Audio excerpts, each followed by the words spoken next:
Skylark Outdoors here, and welcome aboard for a review of the Four Winds H4 OB, which we've got right here.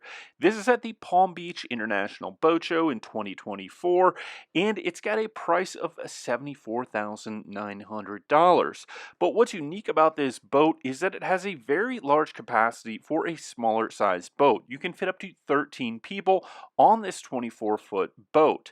It's outfitted with a 200 horsepower Mercury, and you can see in the back here, you've got this folding lay down seat so you can easily access the rear of the boat, but that also folds down so you can lay there in a daybed, but you can also fold up either end of it so you've got a daybed with a headrest, which is a nice feature.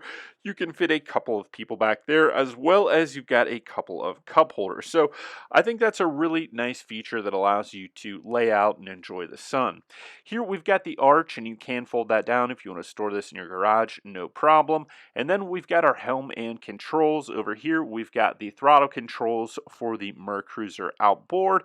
You've got your helm, some GPS displays that are built in there, and then this helm seat, what I do like, you don't always see this on a boat this size, is this seat actually folds up so you can get a better view when you've got the bow up. That's nice, so you can see what's on the water and have better situational awareness, as well as you can kind of stand sit. So I really like that. I think more boats this size should do that. Up here you've got a couple of speakers. You could probably fit 2 to 4 people depending on their size up here pretty well. There's a little mount there, so if you want to put a table in, you can do that as well. And as we move to the back, you can see you've got a bench in the rear. That cushion is up, but it makes kind of a full horseshoe bench back there. And then you've got the 2 seats, one for the captain and the other one right in front of the head there. This also does have a nice sunscreen on the top of it, so you're going to have a lot of shade, which I think is important when you're out on the water. You want to be able to have some shade, so you can leave that out or you can retract it if you want to get more sun. But overall, it's an interesting layout. Now, a couple things that are unique about this boat is that it weighs in at 4,200 pounds. It's got a 52-gallon gas capacity, and it's got an 8-foot beam.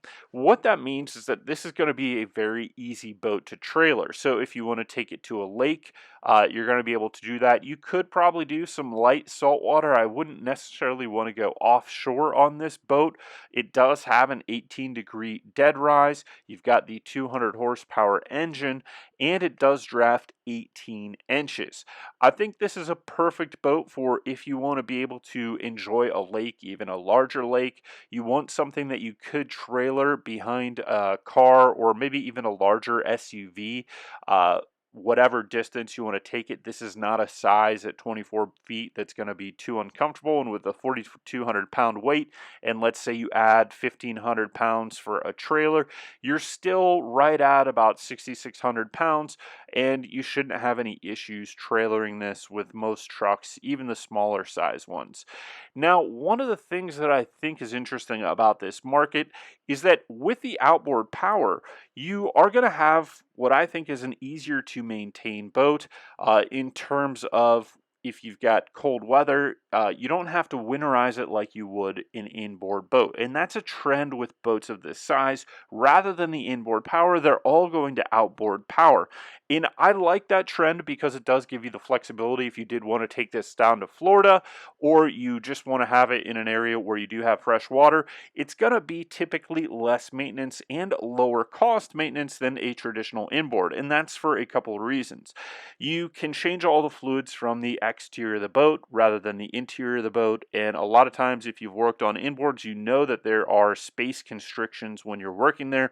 With an outboard, everything's on the back. It's easier to access on a trailer, and because you can trailer this, you're going to have more options of where you want to take it to get serviced than a traditional inboard that may weigh more and be harder to trailer. So I think that's another thing to think about when you look at this boat.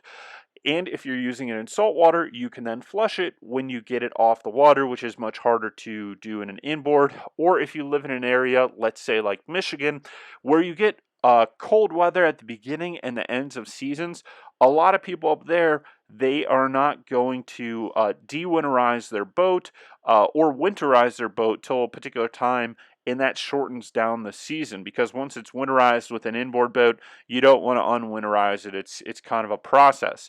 So with this, because you can pretty much just drain the water out, you don't have to worry about it freezing in there with an outboard. You could run this later into the season in an area like Michigan, or earlier in the season, because once again, you don't have to worry about that freezing of the engine or freeze plugs, as long as you make sure you tilt and get all the water out of this. So overall, I am a huge fan of boats this size going to outboards. Typically, you're going to have a higher power to weight ratio as well when you've got the outboard motor on the boat, because of the hull structure that's needed for this.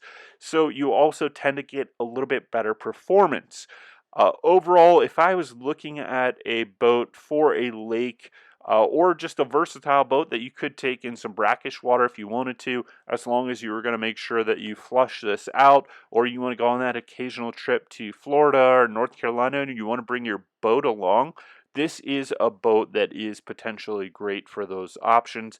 Going to be easy to trailer, easy to maintain. You can put it in fresh or salt water, and you don't have to worry about the degradation as much, or the issues that you face with an inboard engine when it is in salt water. So thank you for watching this video in our review of the H4OB. We hope you enjoyed it, and we'll see you next time.